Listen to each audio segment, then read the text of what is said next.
my intolerance to superficiality, to BS, to being wrapped up in certain ideas,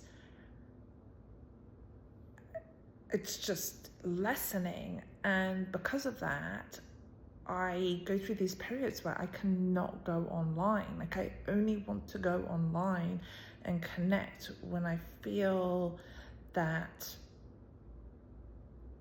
I can be totally real. And sometimes when I hop online as well, and I'll see people share, and some of what I see is wonderful, and I really appreciate that. But other times I see when we don't know what we don't know, those layers of crap because of fear, because of just ignorance in some capacity, and those things, it triggers me. So I find that I have to just be more internal, or just be with my immediate family, and keeping things really, really, really simple.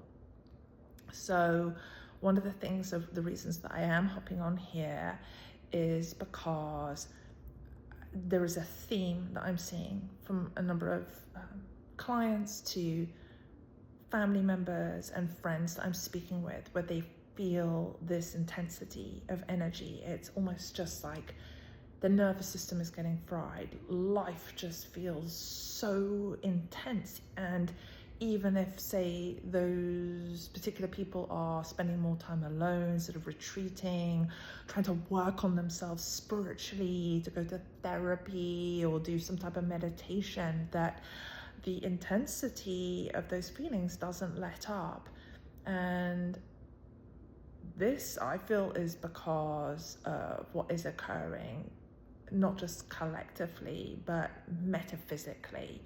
And I feel that the wise ones, the shamans, the healers of indigenous cultures, and just going back thousands of years, were onto something. I feel that a lot of things within our mainstream, current modern medicine doesn't address the psyche, the emotions, and the mind in a way that will help carry me forward for what's coming in these next years ahead. And don't get me wrong, modern medicine, definitely, it saves lives. It absolutely, there is a place for it. But when it comes to things with spiritual growth and the mind and the spiritual heart and the essence of self, popping a pill or numbing oneself in capacity, from whether to shopping, to watching a show, to whatever the thing is that you would do, is not going to create ease. And a lot of the spiritual tools that have worked and not working now, that's another reason why I haven't been online, because I see people spewing out so much trash, rubbish around this specific modality, this certain thing, and and then everything's going to be great and roses, and that's just not life. That is not reality. People are dealing with really, really difficult things right now, and definitely globally, in terms of changes, macroeconomically and societally. So what I would say is, I'm going to just share a couple of simple things with you here. Now, I say they're simple, it doesn't mean they're easy, hence it becomes in a spiritual practice. But from a simple standpoint, this would be to go inwards, right? So it's not just going into your inner landscape. Think of it like going to, there's the inner landscape. So the inner landscape is very much your entire internal environment that would be counter to your external environment, right? Your external physical environment. Then you have also the inner realm The inner realm is more sort of like the creative aspect of self that is think of the inner realm within the head, but really think of it like a connecting into vision, to future self, to wisdom self. The inner vessel is very much your internal container that has resources for you to be able to have enough energy, calm, peace, focus, hope, understanding as you navigate things in your external space. And then the inner chamber. The inner chamber is where you get to unlock that ancient wisdom that connects you into spiritual rites. And when I say rites, R-I-T-E-S, right?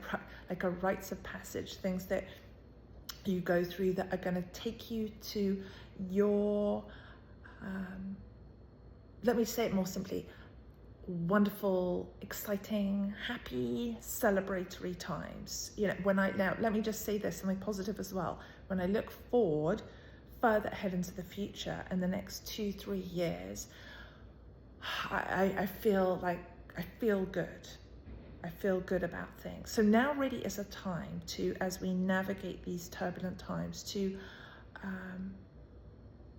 the seeds are planted essentially. Don't uproot your seeds, right? Because there is like that spiritual star seed within you. Nurture it, water it. You have this incredible ancient wisdom, access to love and compassion and self-healing within you. It is there to bestow upon yourself, to share with your loved ones, with your family, with your community, to put together into different projects, ideas, and business, to add value to this physical world. And so, yes, we are in a period of a lot of transformation, but please, especially with all the, at times, fear-mongering or